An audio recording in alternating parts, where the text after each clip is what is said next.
হ্যাঁ, স্ক্রিন দেখা যাচ্ছে তো?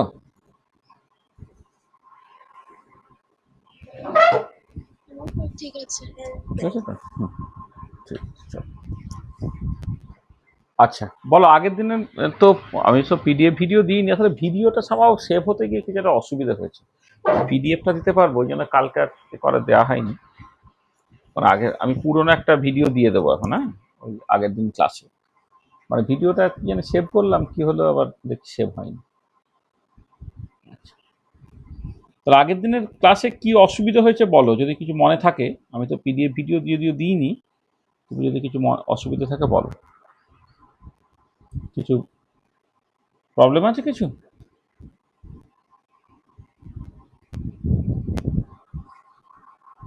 আগের দিন ক্লাসটা কিন্তু খুব ইম্পর্টেন্ট ছিল, হ্যাঁ। কোনো অসুবিধা থাকলে বলে না।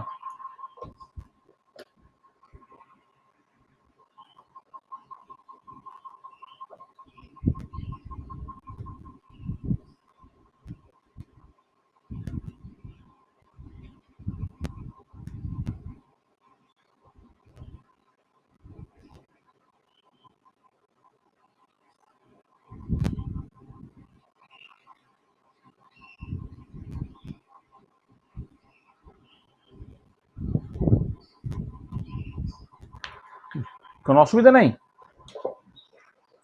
ঠিক আছে। ঠিক আছে তো? আচ্ছা, চলো। আচ্ছা, তাহলে আমরা তো মলিকুলার পার্টিশন ফাংশন করছি।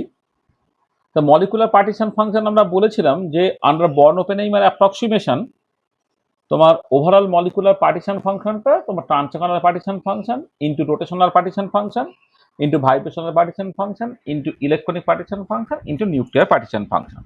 ঠিক আছে? তার মধ্যে তোমার transfer partition function, single particle transfer partition function, সেটা আমরা আগের দিন আলোচনা করেছি। এবং সেই পার্টিশন ফাংশনটা তোমার যখন এন পার্টিকেল পার্টিশন ফাংশনে নিয়ে যাবে তখন কীরকমভাবে মডিফাইড হয়েছে এই গিভস প্যারাডক্স এবং তার রেজলিউশনের থ্রু দিয়ে আমি দেখেছি, যেখানে এন পার্টিকেল পার্টিশন ফাংশনটা single particle partition function to the power n by n factorial. এমনি থেকে যদি পার্টিকেলগুলো ডিস্টিংগুইজেবল হতো তাহলে জাস্ট সিঙ্গেল পার্টিকেল পার্টিশন ফাংশনটা পাওয়ার এন করলেই হয়ে যেত, কিন্তু ইনডিস্টিংগুইজেবল পার্টিকেল হয়ে গেলে single particle partition function to the power n by n factorial এরকমভাবে তোমাকে এগোতে হচ্ছে। সেক্ষেত্রে গিভস প্যারাডক্সটাকে দেখা গেল এবং সেখান থেকে সাকুর ইকুয়েশনটাকে করতে পারা গেল। তার মানে আমরা কি করেছি দেখো, আমি আবার ফিরে আসছি একবার, যে পার্টিশন ফাংশনের ডেফিনেশন থেকে লিখেছিলাম। প্রথম যে ডেফিনেশনটা সেটা মানে সিঙ্গেল পার্টিকেল পার্টিশন ফাংশনের definition summation over i gi e to the power minus epsilon i by Katie, যেখানে জিআইটা হচ্ছে আইথ লেভেলের ডিজেনারেসি, এপসাইলন আইটা হচ্ছে আইথ লেভেলের এনার্জি, আর এখানে যে রানিং ইন্ডেক্সটা এটা sum over energy levels not on the quantum states. আর যদি ডিজেনারেসি পার্টটাকে তুমি অ্যাভয়েড করতে চাও তাহলে সাম ওভার কোয়ান্টাম স্টেটস করো, summation over j e to the power minus epsilon J by k T. দুটো যে কোনো একটা অ্যাপ্রোচে তুমি পার্টিশন ফাংশনটাকে বের করতে পারবে।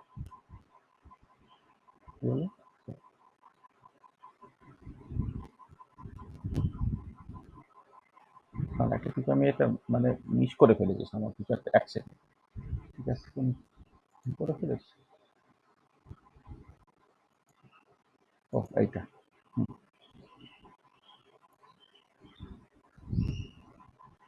আর দেখো ওই যেটা এই পেজটা মিস হয়ে গেছে, হ্যাঁ। আচ্ছা, কি হলো, এটা কেন হচ্ছে না কেন? দেখো, আমরা আগের দিনে মূলত যেটা নিয়ে আলোচনা করেছিলাম সেটা হচ্ছে যে তোমার যখন তুমি ওই এন, আচ্ছা এটা এটা বাদ দাও, এটা ছেড়ে দাও। চলো এবার এইটা। আচ্ছা, এবারে দেখো, তো আজকে আমাদের যেটা নিয়ে আলোচনা করতে হবে সেটা বেসিক্যালি হচ্ছে তোমার rotational partition function. Translational partition function নিয়ে আলোচনাটা আগের দিন হয়ে গেছে, এখন রোটেশনাল পার্টিশন ফাংশন নিয়ে আমরা কথাবার্তা বলবো। আচ্ছা, এবারে যে কোনো পার্টিশন ফাংশন বের করতে গেলে তুমি যে ডেফিনেশন দিয়েই করো না কেন, তোমার তো অ্যাকচুয়ালি এনার্জি লেভেলস এবং তার ডিজেনারেসিগুলো লাগবে, বা অ্যাটলিস্ট এনার্জি এক্সপ্রেশনগুলো লাগবে। তাহলে এই কোয়ান্টাইজ এনার্জি এক্সপ্রেশন এবং তার ডিজেনারেসি পেতে গেলে তোমাকে একটা মডেল সিস্টেম কনসিডার করতে হয়। তাহলে রোটেশনাল পার্টিশন ফাংশন বের করার জন্য যে মডেল সিস্টেমটা নিয়ে আমরা কথাবার্তা বলি সেটা বেসিক্যালি রিজিড রোটার মডেল। ঠিক আছে? তাই যে রিজিড রোটার মডেল, সেই রিজিড রোটার মডেলে তুমি ধরো একটা হেটেরোনিয়াস ডায়াটমিক মলিকুল, হোমোনিউক্লিয়ার ডায়াটমিক মলিকুলটা এখন ভাবছি না, ধরো হোমোনিউক্লিয়ার ডায়াটমিক মলিকুলের ক্ষেত্রে সামান্য কিছু চেঞ্জ হবে। এখানে একটা হেটেরোনিউক্লিয়ার ডায়াটমিক মলিকুল আমি কনসিডার করছি, ঠিক এরকম একটা সিচুয়েশন। এখানে ধরো একটা মানে যেমন এইচএফ বা এইচসিএল এই টাইপের মলিকুল বা কার্বন মনোক্সাইড এই টাইপের মলিকুলের কথা আমি বলছি। আচ্ছা, ধরে নাও যে হেটেরোনিউক্লিয়ার ডায়াটমিক মলিকুলে যে দুটো অ্যাটম আছে তাদের মাসগুলো কতক্ষণ M1 এবং M2 যদি হয়, তাহলে তারা একটা কমন সেন্টার অফ মাস তার অ্যাবাউটে রোটেট করছে, সেন্টার অফ মাসের অ্যাবাউটে রোটেট করছে। এবারে এটা রিজিড রোটার মানে হচ্ছে ধরে নেওয়া হচ্ছে যে এই বন্ডটা এতটা শক্ত যে ডিউরিং রোটেশন বন্ড লেন্থের কোনো চেঞ্জ হচ্ছে না। এমনিতে সেন্ট্রিফিউগাল ডিস্টরশনের জন্য বন্ড লেন্থের চেঞ্জ হওয়ার কথা, কিন্তু এখানে ধরে নেওয়া হচ্ছে the bond is so strong that during rotation bond length does not change at all. অর্থাৎ সেন্টার অফ মাস থেকে M1 মাসের দূরত্ব যদি R1 হয়, সেন্টার অফ মাস থেকে R2 মাসের সেন্টার অফ মাস থেকে এই M2 মাসের দূরত্ব যদি R2 হয়, তাহলে ইকুইলিব্রিয়াম বন্ড লেন্থ R0টা হচ্ছে R1 প্লাস R2। মানে ইকুইলিব্রিয়াম বন্ড লেন্থটা কিন্তু কোনোভাবে পাল্টাচ্ছে না, যে রোটেশন হচ্ছে বলে বন্ডে একটা ইলাস্টিসিটি আছে বলে বন্ডটা বড় হয়ে গেল, আবার যখন সে স্লোলি রোটেট করছে তখন বন্ডটা ছোট হয়ে গেল, সেই মতো করে এই আর যে পার্টটা ইকুইলিব্রিয়াম বন্ড লেন্থ সেই মতো করে পাল্টালো, এখানে কিন্তু সেটা হচ্ছে না। আর একটা কি, এই সেন্টার অফ মাসের ডেফিনেশন অনুযায়ী হচ্ছে M1 R1 equal to M2 R2 হয়। তাহলে রিজিড রোটার বলে R1 প্লাস R2 হচ্ছে R0, আর সেন্টার অফ মাসের ডেফিনেশন অনুযায়ী M1 R1 equal to M2 R2। আর এই দুটো ইকুয়েশন থেকে তুমি R1 এবং R2 K in terms of equilibrium bond length R0 বের করতে পারবে। তুমি করে দেখবে R1টা বেরোবে M2 by M1 plus M2 into R0, আর R2টা বেরোবে M1 by M1 plus M2 R0। এবং এইখান থেকে তুমি জাস্ট মোমেন্ট অফ ইনার্সিয়াটাকে বের করে নিতে পারবে। মোমেন্ট অফ ইনার্সিয়া, জড়তা ভ্রামক, আই হচ্ছে M1 R1 square plus M2 R2 square. R1 এর জায়গায় M2 by M1 plus M2 into R0 তুমি বসিয়ে দাও, তাহলে M1 into M2 by M1 plus M2 into R0 তার স্কোয়ার হয়ে গেল, প্লাস M2 এখানে M1 by M1 plus M2 R0 তার স্কোয়ার হয়ে গেল। এটাকে সিম্পলিফাই করো, করলে বেরোচ্ছে কত, M1 M2 by M1 plus M2 R0 square, আর M1 M2 by M1 plus M2 হচ্ছে তোমার রিডিউস মাস, অর্থাৎ আইটা হয়ে গেল মিউ R0 স্কোয়ার।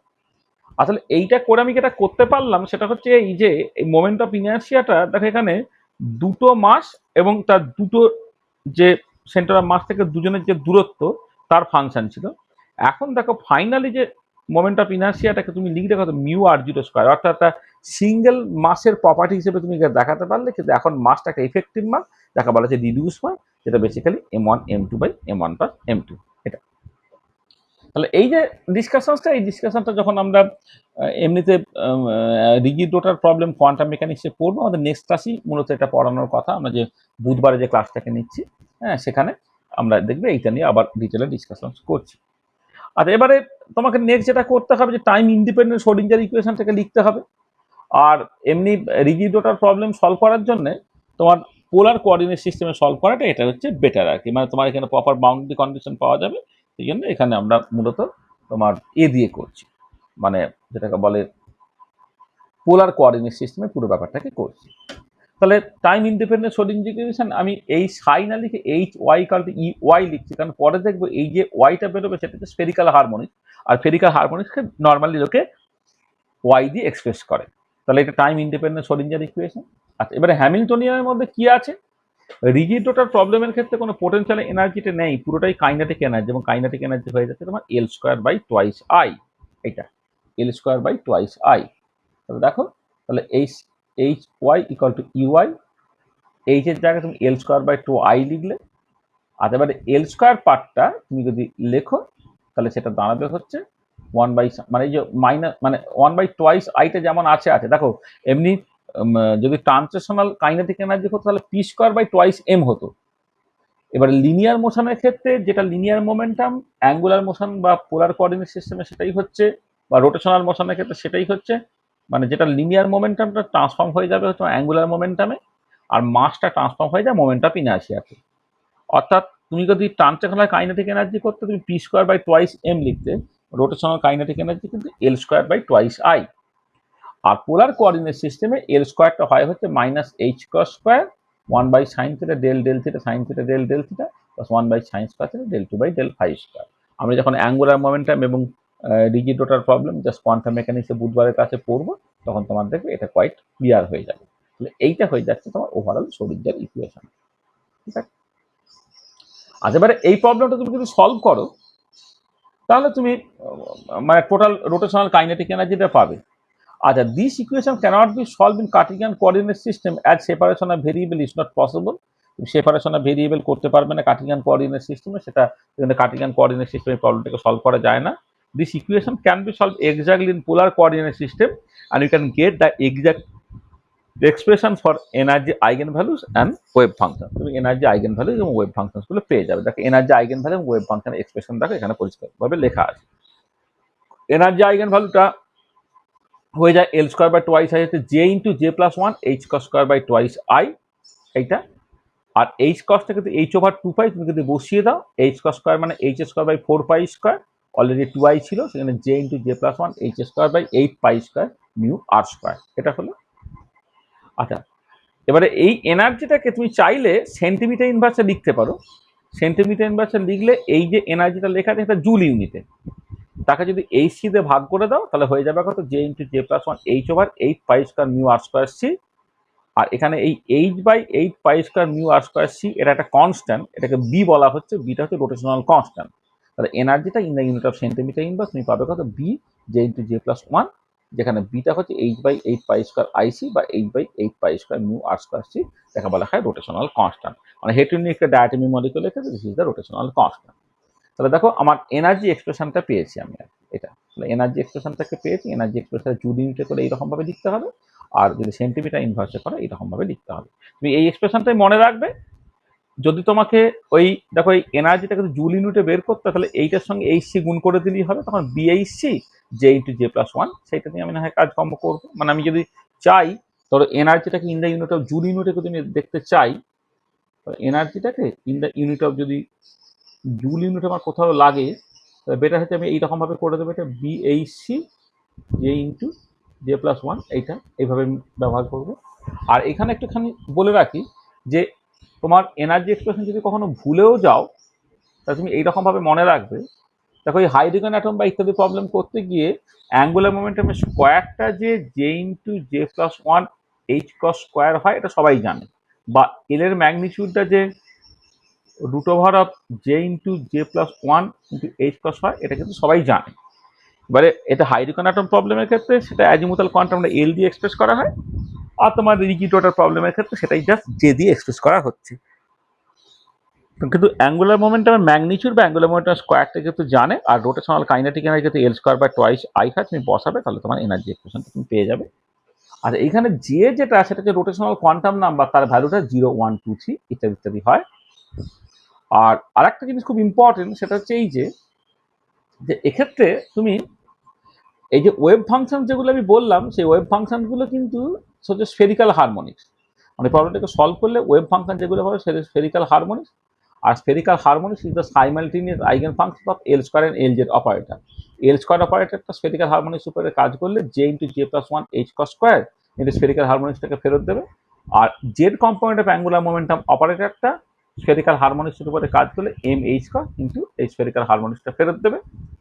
আর এবারে এখানে কোন একটা গিভেন জে এর জন্য যে এম এর অ্যালাউড ভ্যালু হচ্ছে plus J to minus J with unit interval. তার মানে যদি তোমার জে এর ভ্যালু 0 হয় তাহলে এম এর ভ্যালু 0, জে এর ভ্যালু 1 হলে এম এর ভ্যালু প্লাস 1 0 মাইনাস 1, জে এর ভ্যালু 3 হলে এম এর ভ্যালু হচ্ছে তোমার plus 2 plus 1 0 minus 1 minus 2 and so on. এটা ঠিক আছে। তার মানে দেখো কোন একটা গিভেন জেতে এম এর টোটাল অ্যালাউড ভ্যালু হচ্ছে 2j প্লাস 1, কোন একটা গিভেন জেতে এম এর অ্যালাউড ভ্যালু হচ্ছে 2j প্লাস 1। আর এবারে খেয়াল করো এই যে স্ফেরিক্যাল হারমোনিক্সটা, সেই স্ফেরিক্যাল হারমোনিক্সটা জে এর সঙ্গে এম এর উপর ডিপেন্ড করে, কিন্তু এনার্জিটা কি হয়, দেখো এনার্জিটা কিন্তু শুধুমাত্র তোমার জে এর উপর ডিপেন্ড করে। তার মানে তুমি পরিষ্কার বুঝতে পারছো যে যদি জে এর ভ্যালু ফিক্স করে তাহলে এনার্জি ফিক্সড হয়ে গেল, কিন্তু জে এর ভ্যালু ফিক্স করলেও তোমার এম এর যেহেতু 2j প্লাস 1টা পসিবল ভ্যালুজ, অর্থাৎ 2j প্লাস 1টা লিনিয়ারলি ইন্ডিপেন্ডেন্ট ফাংশনস পাবে। তার মানে দেখো total number of linear independent function having the same energy তাকে বলা হয় ডিজেনারেসি, অর্থাৎ এই পার্টিকুলার কেসে ডিজেনারেসিটা হচ্ছে 2j প্লাস 1। মানে আমি আবার বলছি যে এনার্জিটা শুধুমাত্র জে এর উপর নির্ভর করে, অর্থাৎ জে ফিক্স করে দিলাম মানে এনার্জি ফিক্সড হয়ে গেল। কিন্তু কোন একটা গিভেন জেতে এম এর পসিবল ভ্যালু ওই প্লাস জে থেকে শুরু করে minus J with unit interval করলে টোটাল 2j+1টা এম এর পসিবল ভ্যালু হয়। এবারে ওয়েভ ফাংশনটা তো জে এর সঙ্গে সঙ্গে এম এর উপর ডিপেন্ড করে। তার মানে কোনো একটা গিভেন যেতে এম এর 2j+1টা ভ্যালু অ্যালাউড বলে 2j+1টা তুমি ওয়েভ ফাংশন পেলে, লিনিয়ারলি ইন্ডিপেন্ডেন্ট ওয়েভ ফাংশন পেলে বা ডিসটিংক্ট ওয়েভ ফাংশন পেলে, তাদের প্রত্যেকের এনার্জিটা একই। সেই জন্য তোমার বেসিক্যালি যেটা হয়ে গেল যে ডিজেনারেসিটা হচ্ছে 2j+1। তাহলে আমার এইখান থেকে দুটো ইনফরমেশন অ্যাকচুয়ালি লাগবে, সেটা হচ্ছে এই এনার্জি এক্সপ্রেশনটা। সেই এনার্জি এক্সপ্রেশনের এই ফর্মটা আমি মূলত কাজে লাগাবো, BHC J×J+1, এই হচ্ছে এনার্জি এক্সপ্রেশনটা উইথ জে এর ভ্যালু 0, 1, 2, 3 এইটা। আর যেটা কাজে লাগাবো সেটা হচ্ছে এই তোমার ডিজেনারেসি ফ্যাক্টরটা, হ্যাঁ, যেটা হচ্ছে 2j+1, এই যে ডিজেনারেসি ফ্যাক্টরটা with j equal to 0, 1, 2, 3 dot dot dot. তার মানে আমি যেটা করলাম এখনো আমি অ্যাকচুয়ালি স্ট্যাটিস্টিক্যাল মেকানিক্সে ঢুকিইনি। যেটা আমার দরকার যে পার্টিশন ফাংশন বের করতে গেলে তোমার এনার্জি লেভেলসগুলো লাগবে, এই যে এনার্জি লেভেলসগুলো লাগবে। সেই এনার্জি লেভেলসগুলোকে পাওয়ার জন্য তোমাকে একটা মডেল সিস্টেম দরকার, এটা হচ্ছে রিজিড রোটার মডেল। এই রিজিড রোটারটাকে মডেলটাকে কাজে লাগিয়ে তুমি জাস্ট রিজিড রোটার মডেলটাকে তুমি যদি কোয়ান্টাম মেকানিক্যালি সলভ করো তাহলে তার নর্মাল রাস্তাটা কেমন, হ্যাঁ, তুমি প্রথমে হচ্ছে এই 2 পার্টিকেল প্রবলেমটা ইফেক্টিভ 1 পার্টিকেল প্রবলেম তুমি রিডিউস করলে, পোলার কোঅর্ডিনেট সিস্টেমে শ্রোডিঞ্জার ইকুয়েশন লিখলে, এটাকে সলভ করলে তুমি ওয়েভ ফাংশন এবং এনার্জি পাবে। তাহলে এনার্জিটা তোমার ওই BHC J×J+1 হচ্ছে, এখানে বিটা হচ্ছে রোটেশনাল কনস্ট্যান্ট, আর ডিজেনারেসিটা হচ্ছে 2j+1 হচ্ছে। ওয়েভ ফাংশনটা spherical harmonics which are the simultaneous eigen function of L square and L z. এখানে আমার ওয়েভ ফাংশনটা এই মুহূর্তে কাজে লাগবে না, এই ওয়েভ ফাংশনটা তুমি ভুলে যাও, এনার্জি এবং তার ডিজেনারেসিটাকে মাথায় রাখো। দেখো যা বললাম কারো কোনো অসুবিধা আছে কিনা বলো। এখন পর্যন্ত যেটা বলেছি, যদি মনে হয় যে মাঝে কোনো স্টেপস কষে দিতে হবে বলো, আমি ধীরে সুস্থে কষে দেবো। আগের দিন ক্লাসটা অনেকটা লম্বা ক্লাস ছিল, সেখানে আমি একটু তাড়াতাড়ি করেছিলাম, কিন্তু আজকে আমার যতখানি পড়াতে চাইছি সেটা খুব সহজেই ঘন্টাখানেক সময়ের মধ্যে করে ফেলা যাবে। তোমাদের যা অসুবিধা আছে সেটা ধীরে ধীরে বলো, আমি কিন্তু সব শর্ট আউট করে করে করে করেই এগোবো। বলো কোনো সমস্যা থাকলে বলো। ঠিক আছে, কোনো অসুবিধা নেই তো এখন পর্যন্ত? ঠিক আছে, আচ্ছা এবারে চলে এসো, আমাকে এবারে রোটেশনাল পার্টিশন ফাংশনটাকে বের করতে হবে। দাঁড়াও এক সেকেন্ড।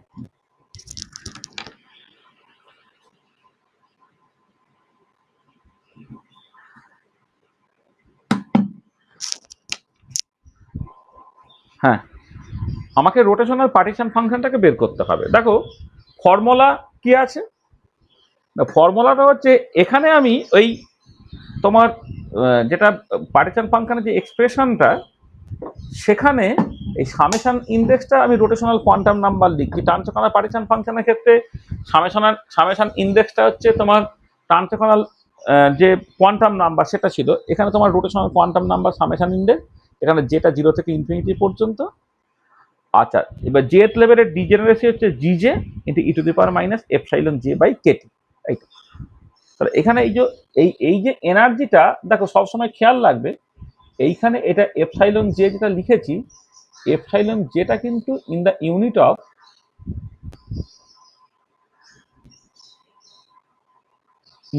Of joule.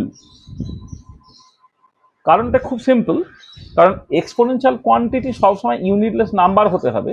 আর কেটিটা, কে হচ্ছে বোল্টজম্যান কনস্ট্যান্ট, টিটা হচ্ছে টেম্পারেচার, সেটা কিন্তু জুলে, তাহলে এপসাইলনটা কিন্তু বেসিক্যালি তোমার জুলে। ঠিক আছে, এটা তাহলে জুল ইউনিটে এনার্জিটা কি লিখবো, BHC J×J+1, এটা যেটা আমি একটু আগে করে গেলাম। তাই যে এনার্জিটা যদি তুমি জুল ইউনিটে লেখো তাহলে সেটা কি হবে, BHC J×J+1, এটা আমি লিখছি এখানে। এটা বা আমি যেভাবে লিখেছি এইটা হয়তো তাহলে এনআইজিটা এইভাবে লিখে দাও, তাহলে তোমার অসুবিধা হবে না। তাহলে ই যেটা হচ্ছে BHC J×J+1, আর ডিজেনারেসি ফ্যাক্টরটা কি হবে, এটা 2j+1, একটু আগে আমি করে গেলাম। এই যে ডিজেনারেসি ফ্যাক্টরটা হচ্ছে 2j+1, তাহলে আমার এইটুকু লাগবে, ডিজেনারেসিটা 2j+1 আর এনার্জিটা হচ্ছে BHC J×J+1, এটা বসালাম। আচ্ছা এমনিতে দেখো যে যদি এমন হয় যে spacing between the successive energy level is much greater than the thermal energy kT, আচ্ছা দুটো রোটেশনাল লেভেলের মধ্যে এনার্জি গ্যাপটা সার্টেনলি BHCর সঙ্গে প্রপোর্শনাল হবে।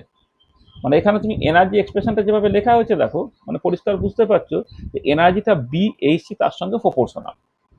আচ্ছা, এবার বিএইচসি বাই কেটি যেটা, সেটা বেসিক্যালি কি দুটো পাশাপাশি লেভেলের মধ্যে energy gap divided by thermal energy kT. যদি এমন হয় যে দুটো পাশাপাশি লেভেলের মধ্যে এনার্জি গ্যাপটা থার্মাল এনার্জি কেটির থেকে অনেক অনেক বেশি হয়ে যাচ্ছে, তাহলে তুমি এই এই লিমিটটা বসাতে পারছো, যেটা হচ্ছে বিএইচসি বাই কেটিটা মাঝ মাঝ গ্রেটার দ্যান 1, এইটা। আচ্ছা, এটা যদি বসাও তাহলে দেখো এখানে তুমি জে এর বিভিন্ন ভ্যালুগুলোকে বসাও। প্রথমে জে এর ভ্যালু 1 বসালে, জে এর ভ্যালু যদি 1 বসাও তাহলে এই পার্টটা 1 হয়ে গেল, আর এখানে জে এর ভ্যালু 1 বসালে ইটু দি পাওয়ার 0 এটা হয়ে গেল। তারপরেরটা জে এর ভ্যালু যদি জে এর ভ্যালু 0 বসালে, জে এর ভ্যালু 0 বসালে এইটা বেরোলো 1, আর জে এর ভ্যালু 0 বসালে এইটা তোমার 0 হয়ে যাচ্ছে, অর্থাৎ ওভারঅল ভ্যালুটা 1 বেরোলো। তারপর এই এক্সপ্রেশনে জে এর ভ্যালু 1 বসাও, জে এর ভ্যালু 1 বসালে দেখো 2 প্লাস 1 3 হয়ে যাচ্ছে, আর এখানে ই টু দি পাওয়ার এই জে এর জায়গায় যদি 1 বসানো হয় 1 ইন্টু 1 প্লাস 1 অর্থাৎ 2 হয়ে গেল, অর্থাৎ e to the power minus 2 B h c by k T হয়ে গেল। জে এর ভ্যালু 2 বসাও তাহলে 5 into e to the power minus 6 B h c by k T. J এর ভ্যালু তুমি 3 বসাও তাহলে 7 into e to the power minus 12 B h c by k T plus dot dot dot এইরকম ভাবে আসছে। আচ্ছা, এবারে দেখো যেটা কথা হচ্ছে যে বিএইচসি বাই কেটি যদি মাঝ মাঝ গ্রেটার দ্যান 1 হয় তাহলে এক্সপেক্টেড কি, যত তোমার ইয়ের পাওয়ারটা বেড়ে যাচ্ছে, দেখো বিএইচসি বাই কেটি এমনি একের থেকে বড়, তাহলে e to the power minus 6 B h c by k T, তারপর মাইনাস 12 বিএইচসি বাই কেটি, তারপর হবে e to the power minus 20 B h c by k T. এই পরের ভ্যালুগুলো আরো আরো আরো আরো ছোট হয়ে যাবে। সেই জন্যে তোমাকে এখানে এই ইনফাইনাইট সাম তোমাকে নিতে হবে না, কতকগুলো নেওয়ার পরেই তুমি দেখে পেলে এটা ভ্যালুটা তোমার কনভার্জ করে গেছে। এই জন্য কতগুলো ফাইনাইট টার্মসের পরে তুমি খুব সেফলি এই সিরিজটাকে ট্রাঙ্কেট করে দিতে পারো। তো দেখো আমি রোটেশনাল পার্টিশন ফাংশনটাকে বের করছি। ইন প্রিন্সিপাল এটা তো সামেশন আছে, সামেশন হলে টার্মগুলোকে তোমাকে লিখে যেতে হবে। আমি জাস্ট লিখে যাচ্ছি। এবারে কথাটা হচ্ছে যে যেহেতু 0 থেকে ইনফিনিটি পর্যন্ত, তাহলে কোনো ইনফাইনাইট নাম্বার অফ টার্মস নিতে হবে? উত্তর হচ্ছে না, দরকার নেই। কারণ যদি এই কন্ডিশনটা স্যাটিসফাইড হয়, যেখানে দুটো পাশাপাশি লেভেলের মধ্যে এনার্জি গ্যাপটা হচ্ছে কেটির থেকে অনেকটা বেশি, যাতে করে বিএইচসি বাই কেটিটা মাঝ মাঝ গ্রেটার দেন 1 হবে, এখানে ঠিক আছে এই ডিজেনারেসি ফ্যাক্টরটা প্রথম থেকে বাড়তে চায়, 1 থেকে 3, 3 থেকে 5, 5 থেকে 7 বাড়তে চায়, কিন্তু এক্সপোনেনশিয়ালি ডিকেইং পার্টটা পরের দিকে দারুণভাবে ডমিনেট করবে। সে কিন্তু দেখো জে এর ভ্যালু বাড়ার সাথে সাথে কমতে চায়। E to the power minus B h c by k T, e to the power minus 6 B h c by k T, e to the power minus 12 B h c by k T, e to the power minus 20 B h c by k T, এরকম ভাবে আসবে। সেখানে কতগুলো টার্মের পরে ভ্যালুগুলো এত এত ছোট হয়ে যাবে, সেগুলো তুমি সিম্পলি ইগনোর করতে পারো, অর্থাৎ এই সিরিজটাকে কতগুলো ফাইনাইট টার্মসের পরে তুমি ট্রাঙ্কেট করতে পারো। তাহলে এই কন্ডিশনে যেখানে পাশাপাশি দুটো লেভেলের মধ্যে এনার্জি গ্যাপটা থার্মাল এনার্জি কেটির থেকে অনেক অনেক বেশি, তখন তোমার রোটেশনাল পার্টিশন ফাংশনটার এক্সপ্রেশনটা বুঝতে কারো অসুবিধা হয়েছে, কোনো প্রবলেম হয়েছে বলো?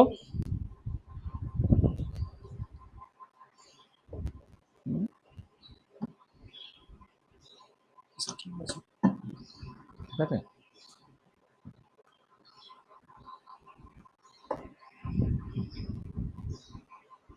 আচ্ছা, আর এবারে দেখো তোমার যদি অন্য এক্সট্রিমটা হয়, অন্য এক্সট্রিমটা মানে হচ্ছে দুটো পাশাপাশি লেভেলের মধ্যে এনার্জি গ্যাপটা থার্মাল এনার্জি কেটির থেকে অনেক অনেক ছোট, অর্থাৎ বিএইচসি বাই কেটিটা হচ্ছে much much less than 1, B h c by কেটিটা হচ্ছে মাচ মাচ লেস দ্যান 1 যদি হয়, মানে এনার্জিটা তুমি মোরাললেস তখন কোয়াসি কন্টিনিউয়াস এরকম একটা ধরতে পারছো। আর তাহলে কি করবো?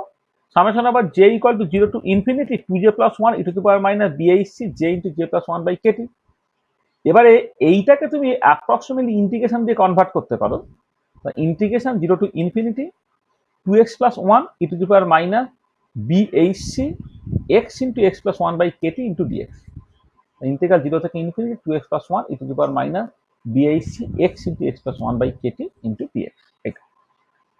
আচ্ছা, এবারে এই যে এইখানে যেটা তোমার সামেশন ইন্ডেক্স যে ছিল, এখন সেটাকে কন্টিনিউয়াস ইন্ডেক্স x দিয়ে তুমি রিপ্লেস করে দিয়েছো। ঠিক আছে, তাহলে এটা এই যে সাম থেকে ইন্টিগ্রেশনটাকে করা, আমি আবার বলেছিলাম এই সাম থেকে ইন্টিগ্রেশন করার হচ্ছে অনেক রাস্তা আছে। ধরো একটাকে বলা হয় অয়েলার ম্যাকলরিনস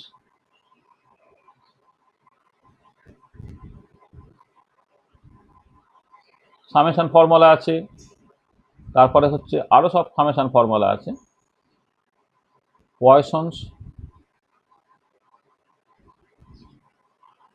সামেশন ফর্মুলা আছে। তাহলে এইসব স্ট্যান্ডার্ড সব সামেশন ফর্মুলা আছে। সেইখান থেকে তুমি সামটাকে ইন্টিগ্রেশন বা ইন্টিগ্রেশন থেকে সাম তুমি করতে পারো। এই সামটাকে এই ইন্টিগ্রেশনে কনভার্ট করলে এটা অ্যাপ্রক্সিমেটলি তোমার এইরকমভাবে লিখতে পারবে, মানে জাস্ট যে যেটা সেটাকে তুমি জাস্ট এক্স দিয়ে রিপ্লেস করলে, যেখানে এক্স হচ্ছে একটা কন্টিনিউয়াস কোয়ান্টিটি। এটা আচ্ছা, এবারে এই ইন্টিগ্রেশন তোমাকে করতে হবে। করার জন্য তুমি কি করলে দেখো, তুমি বললে যে B h c x into x plus one by কেটিকে তুমি জেড ধরো। এই যে ই টু দি পাওয়ার এই যে পুরো পাওয়ারটা সেটাকে তুমি জেড বলো। তা জেড বললে এখান থেকে দেখো এটা এই বিএইচসি বাই কেটি, এটাকে তুমি ডান দিকে নিয়ে চলে যাও, কেটি বাই বিএইচসি হয়ে গেল। আর এবারে x into x plus one মানে কত, এক্স স্কোয়ার প্লাস এক্স, আর এক্স স্কোয়ার প্লাস এক্স এর ডেরিভেটিভ করলে two x plus one into dx হবে, অর্থাৎ two x plus one dx, সেটা হচ্ছে কেটি বাই বিএইচসি ইন্টু ডিজেড হলো এটা। আর এখানে লিমিটটা একটু বলে নেওয়া ভালো। লিমিটটা হচ্ছে দেখো যেভাবে বলা হয়েছে তাতে এক্সটা যখন জিরো তখন তোমার জেডটাও জিরো, এক্সটা যখন ইনফিনিটি তো জেডটা তোমার ইনফিনিটি। আর তুমি এইটা ধরেছো, দেখো এখানে তোমার লিমিটটা জিরো থেকে ইনফিনিটি পর্যন্ত আছে। তাহলে এখান থেকে পরিষ্কার বুঝতে পারা যাচ্ছে যে যদি এক্সটা জিরো হয় তাহলে জেডও জিরো হয়ে যাচ্ছে, এক্স ইনফিনিটি হলে তোমার জেডও ইনফিনিটি হয়ে যাচ্ছে। সেই জন্যে তুমি কি করলে না, এই লিমিট এটাকে ইন্টিগ্রেশনটাকে এক্স এর বদলে জেড এর টার্মসে লিখলে, তাহলে রোটেশনাল পার্টিশন ফাংশনটা হয়ে যাচ্ছে দেখো তোমার এই ই টু দি পাওয়ার যে পার্টটা ছিল, ই টু দি পাওয়ার এটা মাইনাস জেড হয়ে গেল, আর two x plus one into d x সেটাকে তুমি কেটি বাই বিএইচসি ডিজেড বললে, কেটি বাই বিএইচসিটা তুমি ইন্টিগ্রেশনের বাইরে বের করে দিয়েছো, k T by B h c integral zero থেকে infinity e to the power minus z d z হলো এটা। তাহলে এটা k T by B h c e to the power minus z integration করলে minus e to the power minus z হয়। লিমিটটা বসাচ্ছ জিরো থেকে ইনফিনিটি, প্রথমে যখন ইনফিনিটি বসাচ্ছ minus e to the power minus infinity সেটা তোমার জিরো হয়ে যায়, মাইনাস মাইনাস প্লাস হয়ে গেল, আর ই টু দি পাওয়ার জিরো মানে ওয়ান হয়ে যায়, তোমার অ্যাকচুয়ালি পড়ে থাকে কত, এটা এটা ওয়ান হয়, তাহলে কেটি বাই বিএইচসি হয়। আর কেটি বাই বিএইচসি এবারে বি এর যে ভ্যালুটা তুমি বসিয়ে দাও, বিটা হচ্ছে তোমার h by 8 pi square I into c, সেটাকে বসিয়ে দিলে এটা হয়ে যাচ্ছে 8 pi square I Katie by h square. আমি বি এর এক্সপ্রেশনটাকে বসিয়ে দিয়েছি। বিটা রোটেশনাল কনস্ট্যান্ট ছিল, রোটেশনাল কনস্ট্যান্ট ভ্যালুটা কত ছিল, h by 8 pi square into I into c ছিল। তো এখানে তোমার বসিয়ে দিলে তোমার অ্যাকচুয়ালি হয়ে যাচ্ছে 8 pi square I Katie by h square এটা। তাহলে দেখো, তাহলে একটা সিচুয়েশন হচ্ছে এইটা, যখন দুটো পাশাপাশি রোটেশনাল লেভেলের মধ্যে এনার্জি গ্যাপটা থার্মালের যে কেটির থেকে অনেক অনেক বেশি, তখন তুমি সামটাকে ইন্টিগ্রেশনে কনভার্ট করতে পারবে না, তখন বেসিক্যালি ডিসক্রিট সাম, তাহলে সাম হিসেবেই তোমাকে লিখতে হবে। কিন্তু ইউ আর ফরচুনেট এনাফ যে তোমাকে ইনফাইনাইট সামটা তোমার নিতে হবে না, কারণ কতগুলো টার্মের পরে তার ম্যাগনিটিউডটা এতটাই ছোট হয়ে যাবে যে এক্সপোনেনশিয়াল ডিকেইং পার্টটা তার ওয়েটেজটা এতটাই বাড়ছে কিছুক্ষণ পরে এতটাই ওটা ছোট হয়ে যাবে, পরের পার্টটা তোমার ইগনোর মানে সেফলি তুমি ইগনোর করতে পারো। আর যখন দুটো রোটেশনাল লেভেলের মধ্যে এনার্জি গ্যাপটা থার্মালের যে কেটির থেকে অনেক অনেক কম, অর্থাৎ এনার্জি লেভেল মোরাললেস কন্টিনিউয়াস, তখন তুমি সামেশনটাকে ইন্টিগ্রেশনে কনভার্ট করতে, ইন্টিগ্রেশনে কনভার্ট করলে তোমার রোটেশনাল পার্টিশন ফাংশনটা বেরিয়ে গেছে 8 pi square I Katie by h square. আচ্ছা, তাহলে হেটেরোনিক ডায়াটমিক মলিকিউলের ক্ষেত্রে তোমার রোটেশনাল পার্টিশন ফাংশনটা হয়ে গেল 8 pi square I Katie by h square.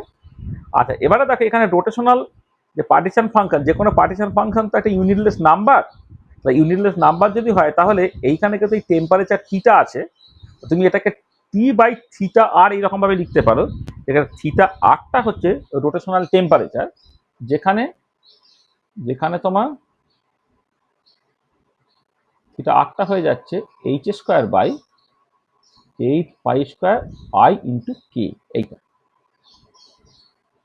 এইটা হচ্ছে তোমার রোটেশনাল টেম্পারেচার। তাহলে ওভারঅল জিনিসটা ইউনিটলেস নাম্বার, তার মানে টি ডিভাইডেড বাই থিটা আর যদি বলো, থিটা আর এর সাথে একটা টেম্পারেচারের ডাইমেনশন থাকবে, যে থিটা আরটা হচ্ছে h square by 8 pi square I into k, এটাকে বলা হয় রোটেশনাল টেম্পারেচার।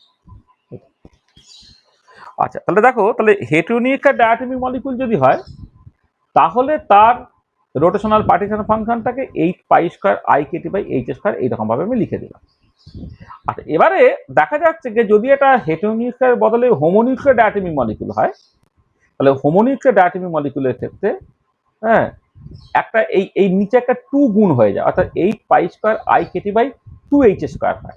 মানে জেনারেল এক্সপ্রেশনটা হচ্ছে যে তোমার পরে লিনিয়ার মলিকিউল, যদি লিনিয়ার মলিকিউল হয় যার একটা সিমেট্রি নাম্বার আছে সিগমা, সিমেট্রি নাম্বারটা জাস্ট পরের পেজে আমি খুব ডিটেল আলোচনা করছি, তার ক্ষেত্রে সিঙ্গেল পার্টিকেল পার্টিশন ফাংশন তোমাকে লিখতে হবে 8 পাই স্কয়ার আই কেটে by sigma h square, 8 pi square I কেটে বাই সিগমা এইচ স্কয়ার, যেখানে হোমোনিউক্লিক ডায়াটমিক মলিকুলের ক্ষেত্রে সিগমাটা হচ্ছে তোমার 2 আর হেটেরোনিউক্লিক ডায়াটমিক মলিকুলের ক্ষেত্রে সিগমাটা হচ্ছে 1 ফর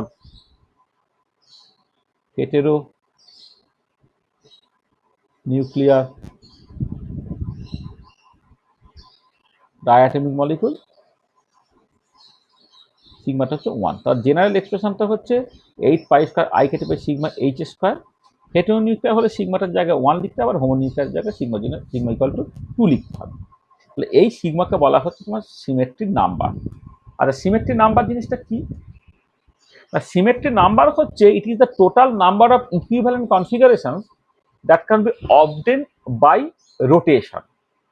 মানে তুমি তো কোন স্টিরিওকেমিস্ট্রি পড়েছো, অর্গানিক কেমিস্ট্রিতে পড়েছো, সেখানে স্টিরিওকেমিস্ট্রিতে তুমি দেখবে কোনো একটা পার্টিকুলার মলিকুলের ক্ষেত্রে অনেক সিমেট্রি নাম্বার থাকে, সিমেট্রি নাম্বার বা অনেক সিমেট্রি এলিমেন্টস থাকে, দাদা সিমেট্রি এলিমেন্টস থাকে বা সিমেট্রি অপারেশনস থাকে, যাই বলো না কেন এটা। আচ্ছা, এবারে তার মধ্যে কিছু তোমার মানে সিমেট্রি এলিমেন্টস হিসেবে হচ্ছে তোমার কিছু রিফ্লেকশন প্লেন আছে, কিছু প্রপার অ্যাক্সিস অফ রোটেশন আছে, কিছু অল্টারনেটিভ অ্যাক্সিস অফ রোটেশন আছে, আর কিছু ইনভার্সন সেন্টার আছে, এই তো। আর এবারে এখানে যেটা বলা হচ্ছে যে শুধুমাত্র রোটেশন করে তুমি কতগুলো ইকুইভ্যালেন্ট কনফিগারেশনটা পেতে পারছো, তোমার ওই রিফ্লেকশন নিয়ে বা ইনভার্সন করে না, শুধুমাত্র রোটেশন করে তুমি কতগুলো ইকুইভ্যালেন্ট কনফিগারেশন পেতে পারো। ধরো যদি তুমি একটা লিনিয়ার ডায়াটমিক মলিকুল কনসিডার করো, তার ক্ষেত্রে প্রিন্সিপাল অ্যাক্সিসটা হচ্ছে তোমার C2 আর কি, এই যে এখানে এটা হচ্ছে তোমার প্রিন্সিপাল অ্যাক্সিস তোমার এটা। আচ্ছা সরি C2 বলছি, মানে আমি এখানে প্রিন্সিপাল অ্যাক্সিসে C2 না, মানে এখানে একটা সি ইনফিনিটি অ্যাক্সিস আছে, এটা বাদ দিয়ে জাস্ট আমি কোন একটা অ্যাক্সিস বলছি, there is a C2 Axis. আর এবার এই C2 অ্যাক্সিস বরাবর রোটেশন করলে দেখো A1 A2টা A2 A1 হয়ে গেল, অর্থাৎ এই পার্টিকুলার কেসে তুমি একটা সিমেট্রি নাম্বার পেলে, সেটা হচ্ছে তোমার বেসিক্যালি 2। আর যদি এই বরাবর তুমি রোটেট করা, যেটা মানে মানে তোমার যেটাকে বলা হয় এ অ্যাক্সিস আর কি, মলিকুলার অ্যাক্সিস, যেটা সি ইনফিনিটি অ্যাক্সিস, এখানে সি ইনফিনিটি অ্যাক্সিস বা রোটেশন করলে তুমি বেসিক্যালি কোনো ইনডিস্টিংগুইজেবল কনফিগারেশন, মানে সেটা তো তোমার ইনফাইনাইট ইনডিস্টিংগুইজেবল কনফিগারেশন ফিরত পেতে পারো আর কি, সেটা এখানে বাদ দিয়ে আলোচনা করা হচ্ছে, ঠিক আছে। আচ্ছা, এবারে এই যে বিভিন্ন মলিকুল, তার জন্য বিভিন্ন তোমার সিমেট্রি নাম্বার হয়। যেমন ধরো এই টেবিলটা ভালো করে দেখো, তাহলে তুমি খেয়াল করবে যে বিভিন্ন যে পয়েন্ট গ্রুপ আছে C1 CN DN CS ইত্যাদি ইত্যাদি, সেক্ষেত্রে সিমেট্রি নাম্বারের ভ্যালুটা তুমি পেয়ে যাবে। ধরো আমি যেমন টেট্রাহেড্রাল, যেমন অ্যাজ ফর এক্সাম্পল যদি তুমি কনসিডার করো, টেট্রাহেড্রালের ক্ষেত্রে তোমার এমনি টোটাল সিমেট্রি অপারেশনস হচ্ছে 24, কিন্তু সিমেট্রি নাম্বার হবে হচ্ছে 12, অর্থাৎ বাই রোটেশন তুমি ইনডিস্টিংগুইজেবল কনফিগারেশন পাবে 12টা। অক্টাহেড্রালের ক্ষেত্রে তোমার টোটাল সিমেট্রি অপারেশন 48, কিন্তু সিমেট্রি নাম্বার হবে হচ্ছে 24, অর্থাৎ বাই রোটেশন শুধুমাত্র 24টা পাবে। সিমিলার আইকোসাহেড্রালে হচ্ছে total symmetry operation 120, symmetry number হচ্ছে 60। আচ্ছা, তুমি ধরো এর ক্ষেত্রে যদি কনসিডার করো, ধরো আমি কি বলে, ধরো তোমার অ্যামোনিয়া কনসিডার করছি বা ওয়াটার মলিকুল কনসিডার করছি। ওয়াটার মলিকুলকে C2V পয়েন্ট গ্রুপের মধ্যে পড়ে, ওয়াটার মলিকুল C2V হলে তার সিমেট্রি নাম্বার হবে তোমার 2। অ্যামোনিয়া মলিকুল কনসিডার করছে, সেটা C3V, তার সিমেট্রি নাম্বার হবে তোমার বেসিক্যালি 3। এই যে এখানে পরিষ্কার লেখা আছে যে কোন পয়েন্ট গ্রুপে বিলং করলে তার করসপন্ডিং সিমেট্রি নাম্বারটা কত হয়। এই সিমেট্রি নাম্বারটা খুব ইম্পর্টেন্ট, যে সিমেট্রি নাম্বারটা সিগমা দিয়ে তোমাকে এক্সপ্রেস করা হচ্ছে। তাহলে জেনারেলি যখন তুমি একটা মানে এই লিনিয়ার মলিকুল বা এই টাইপের মলিকুল, লিনিয়ার টাইপের মলিকুল যখন তুমি কনসিডার করছো, লিনিয়ার মলিকুলই আমি মূলত বলি, হ্যাঁ, লিনিয়ার মলিকুল যদি তুমি কনসিডার করো, তার ক্ষেত্রে তোমাকে ওই সিমেট্রি নাম্বারটা হেটেরোনিউক্লিয়ার ডায়াটমিক মলিকুলের ক্ষেত্রে ওটা 1, আর হোমোনিউক্লিয়ার ডায়াটমিক মলিকুলের ক্ষেত্রে 2, সেই মতো করে হেটেরোনিউক্লিয়ার ডায়াটমিক মলিকুলের ক্ষেত্রে রোটেশনাল পার্টিশন ফাংশন এটা বেরিয়েছে, কিন্তু হোমোনিউক্লিয়ার ডায়াটমিক মলিকুল যদি হয় এখানে 2 সিগমা স্কয়ার হয়ে যাবে, 8 পাই স্কয়ার আই কেটে বাই 2 সিগমা স্কয়ার। আর এবারে যে বাকি সিমেট্রি নাম্বারগুলোর ইম্পর্টেন্সটা হচ্ছে যে যখন তুমি ধরো একটা অ্যাসিমেট্রিক টপ মলিকুল কনসিডার করছো, আচ্ছা এমনি যখন রোটেশনাল স্পেকট্রোস্কোপি পড়বো বা যারা অলরেডি পড়েছো তারা জানো যে তোমার ওই যে তোমার মলিকুলার পার্টিশন ফাংশন যখন তুমি রোটেশনাল স্পেকট্রোস্কোপি পড়ো, তখন depending on the relative magnitude of moment of inertia about various axis of rotation মলিকুলগুলোকে বিভিন্ন ক্যাটাগরিতে ভাগ করা যায়। কেউ কেউ লিনিয়ার টপ মলিকুল, কেউ কেউ সিমেট্রিক টপ, কেউ কেউ অ্যাসিমেট্রিক টপ, কেউ কেউ স্ফেরিক্যাল টপ ইত্যাদি ইত্যাদি। ঠিক আছে, এগুলো আছে, কিন্তু এগুলো তোমার যখন রোটেশনাল স্পেকট্রোস্কোপি যারা আমার কাছে পড়েছো আলাদা কথা, যারা পড়োনি তাদের ক্ষেত্রে দেখবে যে যখন একটা পার্টিকুলার মলিকুলকে তুমি রোটেট করাচ্ছ, তারা কোর অ্যাক্সিসের উপরে রোটেট করাচ্ছ, তার মতো করে মোমেন্টাম ইনার্সিয়ার বিভিন্ন ভ্যালু হয়। এবার তিনটে independent axis, A axis, B axis এবং সি অ্যাক্সিস বরাবর রোটেশনের জন্য যদি মোমেন্ট অফ ইনার্সিয়া যথাক্রমে আইএ, আইবি এবং আইসি হয়, তখন এবারে লিনিয়ার মলিকুলের ক্ষেত্রে দেবে I A equal to 0, I B equal to I C. তোমার যখন সিমেট্রিক টপ মলিকুল যখন কনসিডার করবে, তখন আইএ নট ইকুয়াল টু 0 কিন্তু আইবি ইকুয়াল টু আইসি। সেখানে আবার প্রোলেট হতে পারে, অবলেট হতে পারে। প্রোলেট হলে আই এটা less than I B equal to I C, আর অবলেট হলে আই এটা greater than I B equal to I C. Asymmetric টপের ক্ষেত্রে I A not equal to I B not equal to I C. Spherical টপের ক্ষেত্রে I A equal to I B equal to I C. এই রকম ভাবে মলিকুলকে বিভিন্ন রকম ভাবে ভাগ করা যায়। আচ্ছা, এবারে যদি আমি একটা অ্যাসিমেট্রিক টপ মলিকুল কনসিডার করি, যার ক্ষেত্রে মোমেন্ট অফ ইনার্সিয়া তিনটে আলাদা, I A not equal to I B not equal to I C. মানে এক্ষেত্রে তোমার এই অ্যাসিমেট্রিক টপ মলিকুল মানে হচ্ছে যে এ অ্যাক্সিস বরাবর রোটেশনের জন্য moment of inertia, B axis বরাবর রোটেশনের জন্য মোমেন্ট অফ ইনার্সিয়া এবং সি অ্যাক্সিস বরাবর রোটেশনের জন্য মোমেন্ট অফ ইনার্সিয়া, এগুলো আলাদা। হ্যাঁ, আলাদা। তখন দেখো এই রোটেশনাল পার্টিশন ফাংশনটা হয় হচ্ছে √π/σ into 8π² IA KT/h² to the power half, 8π² IB KT/h² to the power half, 8π² IC KT/h² to the power half. এখানে IA, IB and IC are the moment of inertia due to rotation along three independent axes A, B and C respectively. তাহলে তোমাকে এই তিনটে জিনিস মাথায় রাখতে হচ্ছে। Just শুধুমাত্র রোটেশনাল পার্টিশন ফাংশন বের করে দিলাম এবং সেটাই সবার ক্ষেত্রে ভ্যালু, সেটা নয়। যখন এটা দেখো হেটেরোনিউক্লিয়ার ডায়াটমিক মলিকুল, হেটেরোনিউক্লিয়ার ডায়াটমিক মলিকুল যখন তুমি কনসিডার করছো, তখন তার পার্টিশন ফাংশনটা হচ্ছে এইটা, 8π² IKT/h²। যখন তুমি হোমোনিউক্লিয়ার ডায়াটমিক মলিকুল কনসিডার করছো, তখন এখানে 8π² IKT/σh², যেখানে সিগমার ভ্যালুটা 2। অর্থাৎ তুমি যদি এখানে লেখো তাহলে এইখানে 2 হয়ে, মানে 8π² IKT/2h²। আর যদি তোমার অ্যান্টিসিমেট্রিক তোমার একদমই অ্যাসিমেট্রিক টপ মলিকুল হয়, তাহলে অ্যাসিমেট্রিক টপ মলিকুলের ক্ষেত্রে তোমার পার্টিশন ফাংশন এক্সপ্রেশন কিন্তু এইটা মনে রাখো। আচ্ছা, আর এবার একটা স্পেশাল কেস আছে। স্পেশাল কেস হচ্ছে, দেখো হাইড্রোজেন মলিকুল তো এমনিতে একটা হোমোনিউক্লিয়ার ডায়াটমিক মলিকুল। তো হাইড্রোজেন যেহেতু হোমোনিউক্লিয়ার ডায়াটমিক মলিকুল, তার এক্সপেক্টেড কি ছিল? এক্সপেক্টেড ছিল তার যখন তুমি পার্টিশন ফাংশন বের করবে, পার্টিশন ফাংশনটা এইটাই কাজ বেরোবে, 8π² IKT/2h², এটা বেরোনোর কথা।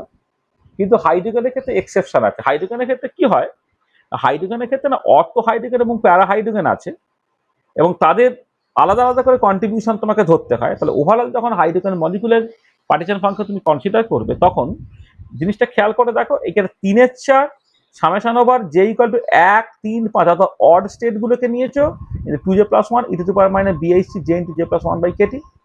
আর এখানে দেখো তোমার ইভেন যেগুলোকে নিয়েছো j = 0 to 4, অর্থাৎ এখন আনরেস্ট্রিক্টেড সাম না, সেটা রেস্ট্রিক্টেড সাম।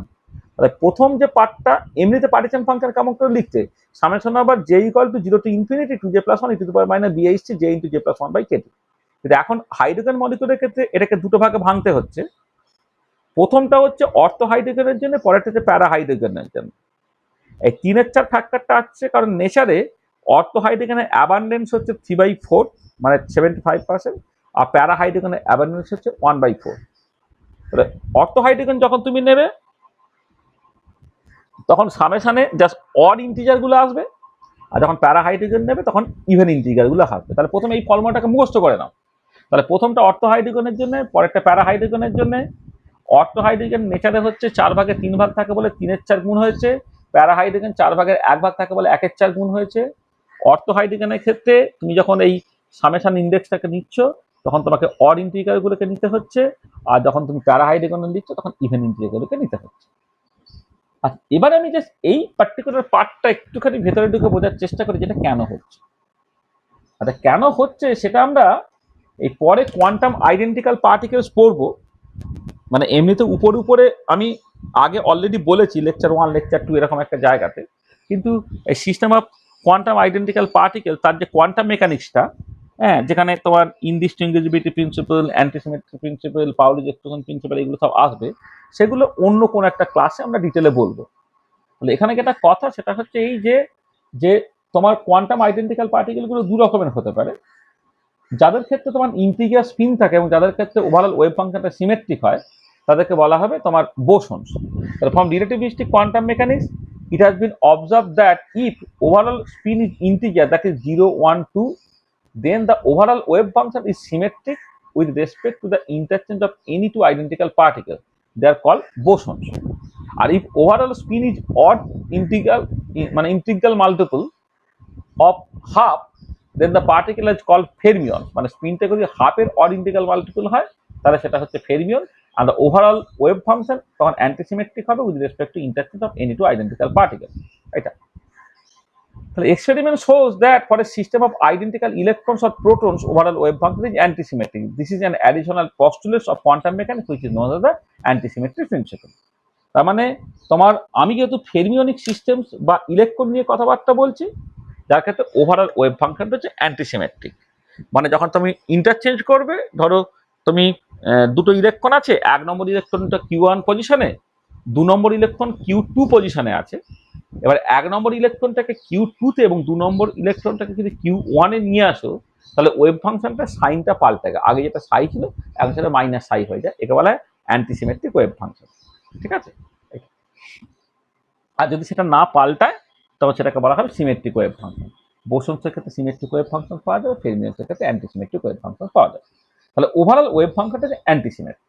এবারে স্পেসিফিক জায়গাতে এসো, ধরো ওভারঅল ওয়েভ ফাংশনটা তুমি সাই দিয়ে লিখছো, সাইটা হচ্ছে ফাই ইন্টু কাই। আসলে যেটা হয় হাইড্রোজেন অ্যাটম প্রবলেমের ক্ষেত্রে তোমার ওভারঅল ওয়েভ ফাংশনটা এই ফাই পার্টটাকে একটা space part of wave function, যেটা 3টে কোয়ান্টাম নাম্বার এন, এল এবং এম এল এর উপর ডিপেন্ড করে। আর কাইটা হচ্ছে spin part of wave function, যেটা তোমার এম এস এর উপরে ডিপেন্ড করে। মানে ফাইটা basically space part of wave function, এটা ডিপেন্ডস অন এন, এল আর এম এল এর উপর ডিপেন্ড করে। আর কাই পার্টটা সেটা হচ্ছে spin part of wave function, এটা ডিপেন্ডস অন এম এস। এবার ওভারঅল ওয়েভ ফাংশনটাকে এদের দুজনের গুণফল হয়, space part into spin part. আচ্ছা, এবারে এই শুধু ফাইটাকে বলা হয় স্পেস অরবিটাল, আর ফাই এর সঙ্গে কাইটা গুণ হয়ে গেলে তখন তাকে বলা হয় স্পিন অরবিটাল। মানে সাইটাকে বলা হয় স্পিন অরবিটাল আর ফাইটাকে বলা হয় তোমার স্পেস অরবিটাল। আচ্ছা, এবারে যেটা কথা সেটা হচ্ছে এই ওভারঅল ওয়েভ ফাংশনটা অ্যান্টিসিমেট্রিক হতে হবে। সেই ওভারঅল ওয়েভ ফাংশনটা অ্যান্টিসিমেট্রিক হওয়ার জন্য তুমি কি করতে পারো, দেখো দেখো ফাইটা সিমেট্রিক আর স্পিনটা সিমেট্রিক করে গুণ করলে, সিমেট্রিক গুণ করে ওভারঅল সিমেট্রিক হবে। এটা কিন্তু অ্যাকসেপ্টেবল নয়, কারণ ফেরমিওনিক সিস্টেমের ক্ষেত্রে overall wave function has to be antisymmetric. আর যদি স্পেস পার্টটা সিমেট্রিক, স্পিন পার্টটা অ্যান্টিসিমেট্রিক হয়, তাহলে ওভারঅল গুণফলটা অ্যান্টিসিমেট্রিক হয়ে যাবে, সেটা অ্যাকসেপ্টেবল। যদি স্পেস পার্টটা অ্যান্টিসিমেট্রিক, স্পিন পার্টটা সিমেট্রিক হয়, তাহলে ওভারঅল ওয়েভ ফাংশন অ্যান্টিসিমেট্রিক, সেটা তোমার অ্যাকসেপ্টেবল। কিন্তু যদি স্পেস পার্টটা অ্যান্টিসিমেট্রিক, স্পিন পার্টটা অ্যান্টিসিমেট্রিক হয়, তাহলে ওভারঅল গুণফলটা সিমেট্রিক হয়ে যাবে, তাহলে সেটা কিন্তু কোয়ান্টাম মেকানিক্যালি অ্যাকসেপ্টেবল হবে না। তার মানে কি দাঁড়ালো? দাঁড়ালো যেটা এই দুটো, যে স্পেস পার্ট সিমেট্রিক হলে স্পিন পার্ট অ্যান্টিসিমেট্রিক হতে হবে, আর স্পেস পার্ট অ্যান্টিসিমেট্রিক হলে স্পিন পার্ট সিমেট্রিক হতে হবে। ঠিক আছে? তাহলে এইটা হচ্ছে তোমার যখন তুমি অ্যান্টিসিমেট্রিক প্রিন্সিপাল ওবে করাবে, তখন এই অ্যাডিশনাল ফিচারটা তোমাকে মাথায় রাখতে হবে যে যে ওভারঅল ওয়েভ ফাংশনটা অ্যান্টিসিমেট্রিক হতে হবে, সেখানে স্পেস পার্ট সিমেট্রিক হলে স্পিন পার্ট অ্যান্টিসিমেট্রিক, আর ভাইস ভার্সা, এটা তোমার হবে। ভালো। আচ্ছা, এবারে দেখো তুমি যখন এই ফেরমিওনিক মানে a molecule being fermions overall wave function has to be antisymmetric. আচ্ছা, ওভারঅল ওয়েভ ফাংশনের মধ্যে কি কি আছে তোমার দেখো, নিউক্লিয়ার ওয়েভ ফাংশন আছে আর রোটেশনাল ওয়েভ ফাংশন আছে। তাহলে মানে মানে স্পিন দু জায়গায় হয়, একটা মানে মলিকুল যখন রোটেট করছে একটা ইলেকট্রনিক স্পিন থেকে একটা পার্ট আসবে, আর নিউক্লিয়াসের স্পিন থেকেও তোমার একটা পার্ট আসবে। নিউক্লিয়াস মানে হচ্ছে একদম ভেতরে হাইড্রোজেন অ্যাটম প্রবলেমের ক্ষেত্রে ভেতরের প্রোটনটা কিভাবে রোটেট করছে সেটা আসবে। আর এবারে এই নিউক্লিয়াস স্পিন যখন হাইড্রোজেন, তুমি এই পরের পাতায় দেখো, এটা দেখো তাহলে বুঝতে পারবে, যখন ধরো দুটো হাইড্রোজেন মলিকুল তুমি কনসিডার করছো, একটা হাইড্রোজেন মলিকুলে যদি হাইড্রোজেন অ্যাটম আছে তাদের নিউক্লিয়াস দুজনে যদি একই স্পিনে রোটেট করে তখন তাকে অর্থ হাইড্রোজেন বলে।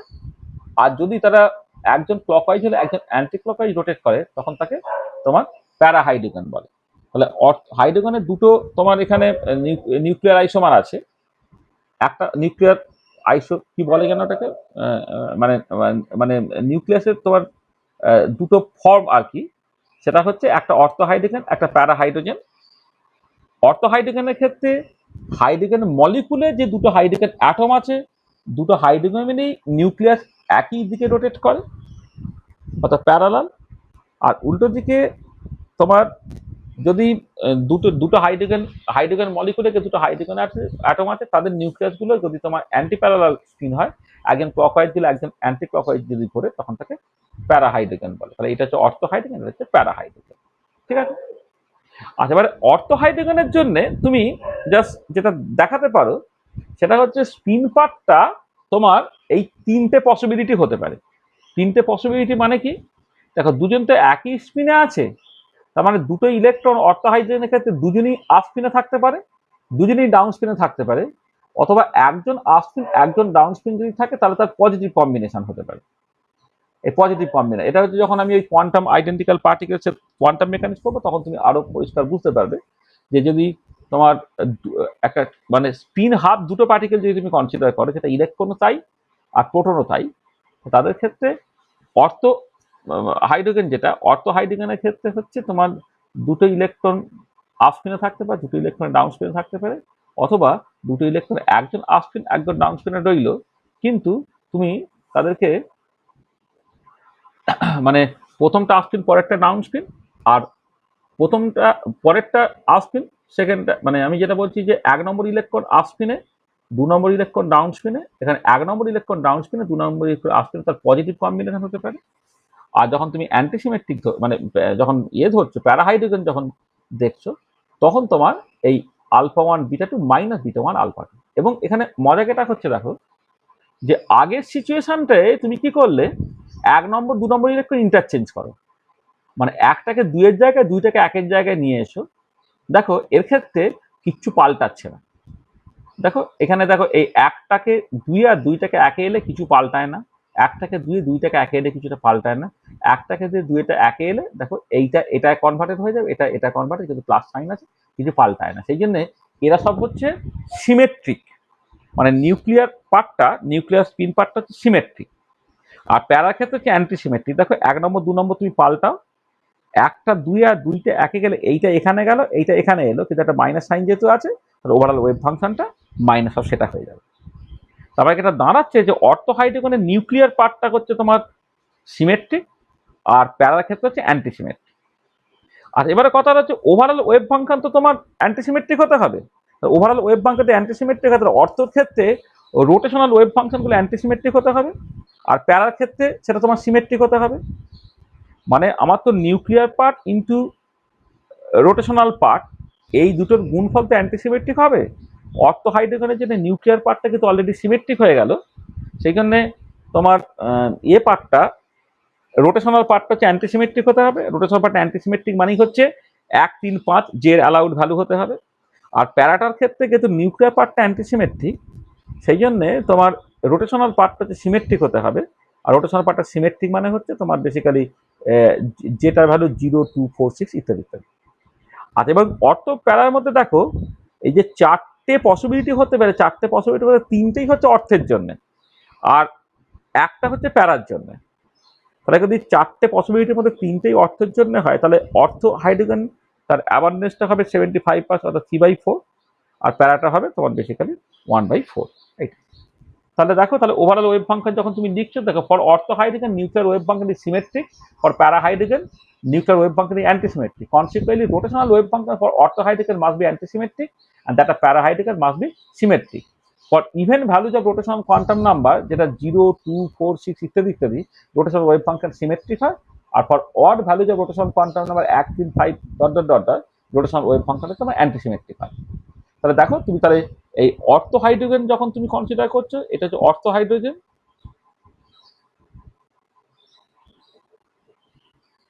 অর্থ হাইড্রোজেনের ক্ষেত্রে প্রথমে হচ্ছে যেহেতু 75% অর্থ হাইড্রোজেন, সেখানে 3/4টা গুণ হয়েছে। আর এখানে দেখো জে এর ভ্যালু 1, 3, 5 এগুলো নিয়েছে। জে এর ভ্যালু কেন 1, 3, 5? কারণ রোটেশনাল ওয়েভ ফাংশনটা তখন অ্যান্টিসিমেট্রিক হবে।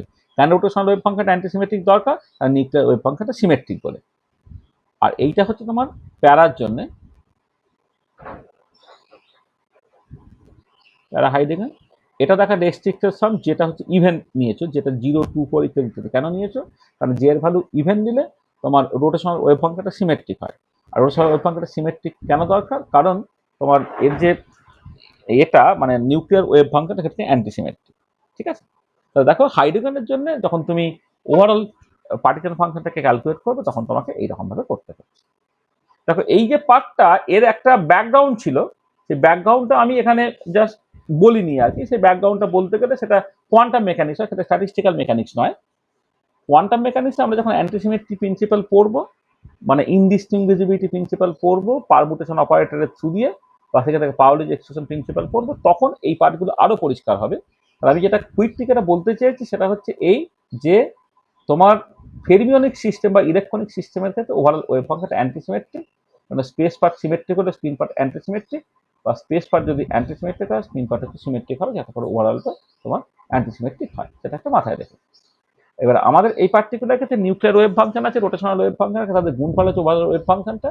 ওভারঅল ওয়েভ ফাংশনটা অ্যান্টিসিমেট্রিক হতে হবে, সেখানে নিউক্লিয়ার পার্টটাকে সিমেট্রিক হলে রোটেশনাল পার্টটা অ্যান্টিসিমেট্রিক হতে হবে, আর নিউক্লিয়ার পার্টটা অ্যান্টিসিমেট্রিক হলে রোটেশনাল পার্টটা সিমেট্রিক হতে হবে। আর এবারে অর্থ হাইড্রোজেন এবং প্যারা হাইড্রোজেন যে তুমি কনসিডার করতো, অর্থ হাইড্রোজেনের জন্য তোমার নিউক্লিয়ার যে ওয়েভ ফাংশনটা সেটা সিমেট্রিক, প্যারার জন্য অ্যান্টিসিমেট্রিক। আর যেহেতু তোমার দুটো হাইড্রোজেন মলিকুলের ক্ষেত্রে এই একটা মানে দুটো স্পিন হাফ প্রোটনস আছে, স্পিন হাফ ইলেকট্রন বলো স্পিন হাফ প্রোটনের জন্য তোমার 4টে spin part of wave function হতে পারে। হ্যাঁ, সেই 4টে spin part of wave function, সেখানে তোমার প্রথম 3টে সিমেট্রিক, যেটা এখানে অর্থ হাইড্রোজেন রিপ্রেজেন্ট করছে, পরেরটা হচ্ছে অ্যান্টিসিমেট্রিক, সেটা প্যারা হাইড্রোজেন রিপ্রেজেন্ট করছে। তো 4টে পসিবিলিটির মধ্যে 3টেই কিন্তু অর্থ হাইড্রোজেন, তাহলে অর্থ থাকবে 75%, প্যারা থাকবে হচ্ছে তোমার 25%, বা 3/4 একটা 1/4। এবারে তুমি যেহেতু অর্থ হাইড্রোজেনের নিউক্লিয়ার পার্টটা হচ্ছে সিমেট্রিক হলো, রোটেশনাল পার্টটা অ্যান্টিসিমেট্রিক হতে হবে। প্যারার জন্য কিন্তু নিউক্লিয়ার পার্টটা হচ্ছে অ্যান্টিসিমেট্রিক হলো, রোটেশনাল পার্টটা হচ্ছে সিমেট্রিক হতে হবে। এবারে তোমার যখন তোমার রোটেশনাল পার্টটা সিমেট্রিক, তখন জি এর ভ্যালুটা 0, 2, 4 ইত্যাদি ইত্যাদি। যখন রোটেশনাল পার্টটা অ্যান্টিসিমেট্রিক, তখন সেটা হচ্ছে 1, 3, 5 ইত্যাদি। দেখো এটা বুঝতে পারা গেল যা বললাম? ঠিক আছে?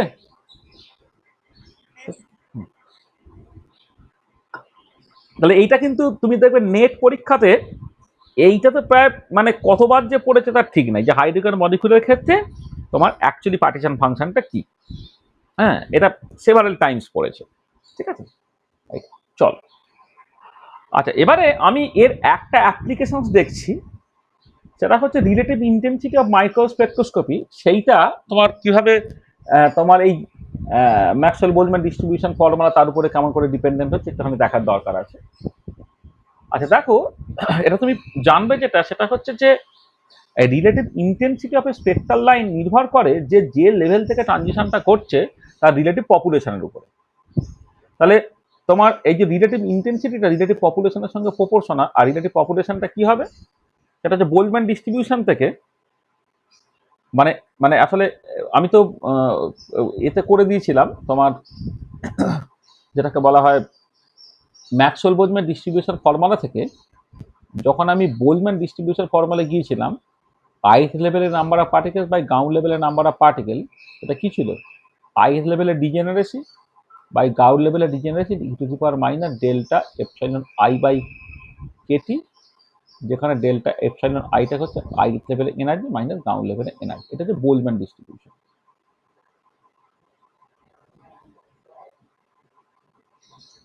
বোলম্যান ডিস্ট্রিবিউশন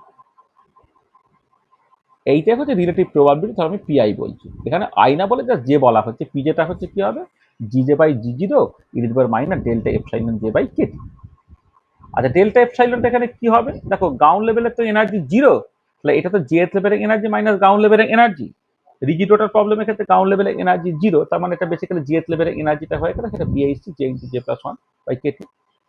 আচ্ছা, জাস্ট এমনি কোয়ালিটেটিভলি একটা যদি বোঝার চেষ্টা করো, যে যে ভ্যালু বাড়ার সাথে সাথে রিজেনারেশন ফ্যাক্টরটা বাড়ে, আর যে ভ্যালু বাড়ার সাথে সাথে এই এই B H C J into J plus one by KT এইটা বাড়ে, কিন্তু e to the power minus five আছে বলে ওভারঅল জিনিসটা কমে। তাহলে যে ভ্যালু বাড়লে এই পার্টটা বাড়তে চায়, এই পার্টটা কমতে চায়। তাহলে প্রথম পার্টটা পলিনোমিয়াল পার্ট, আর পরের পার্টটা তোমার এক্সপোনেনশিয়াল পার্ট।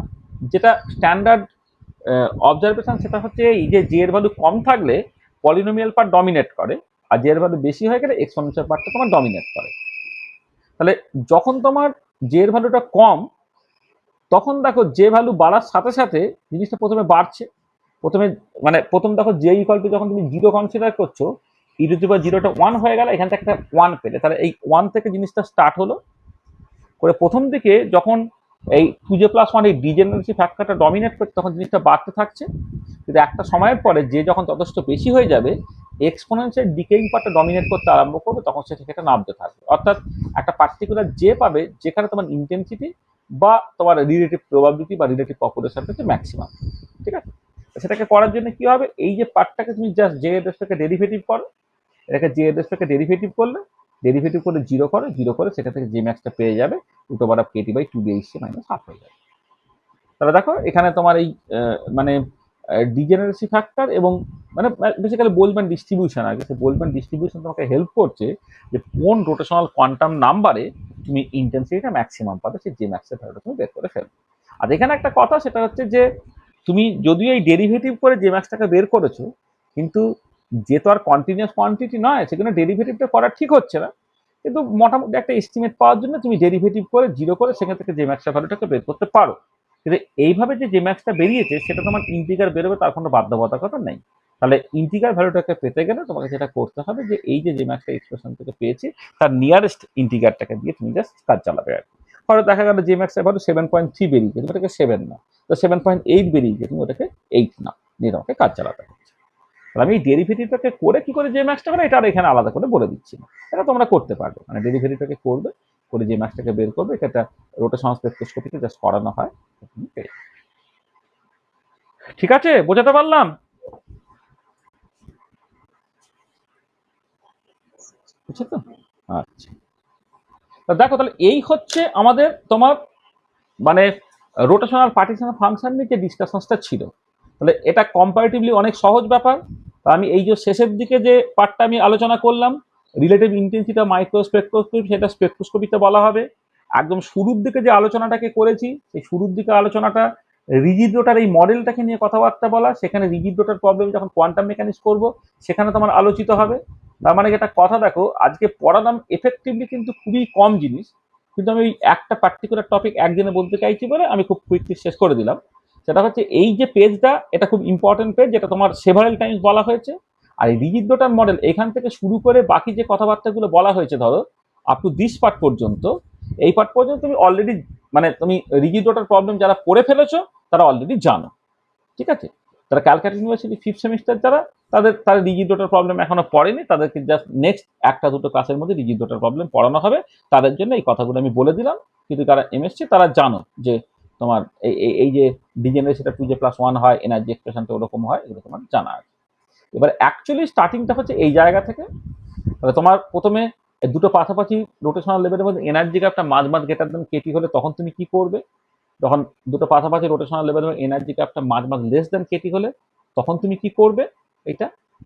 আর তুমি জাস্ট হেটেরোনিক ডায়াটমিক মলিকুলের ক্ষেত্রে নর্মালি তার এনার্জি এক্সপ্রেশন জানা হয়, তার জন্য রিজিড রোটার মডেলটাকে করা হয়। তার জন্য পার্টিশন ফাংশন তুমি পেয়ে গেলে, রোটেশনাল পার্টিশন ফাংশন। এবারে হোমোনিক ডায়াটমিক মলিকুল হলে এটা 2 দিয়ে ভাগ হয়ে যাবে। তাহলে এখানে সিমেট্রি নাম্বারের গল্পটা চলে এলো, সিমেট্রি নাম্বার নিয়ে আমি এখানে ডিসকাশন করে দিলাম। আর একটা অ্যান্টি অ্যাসিমেট্রিক টপ মলিকুল হলে তার ক্ষেত্রে এই যে complicated rotational partition function expression সেটা তুমি মনে রাখবে। আর হাইড্রোজেন মলিকুলের ক্ষেত্রে একটা এক্সেপশন, সেখানে অর্থ হাইড্রোজেন এবং প্যারা হাইড্রোজেন আছে।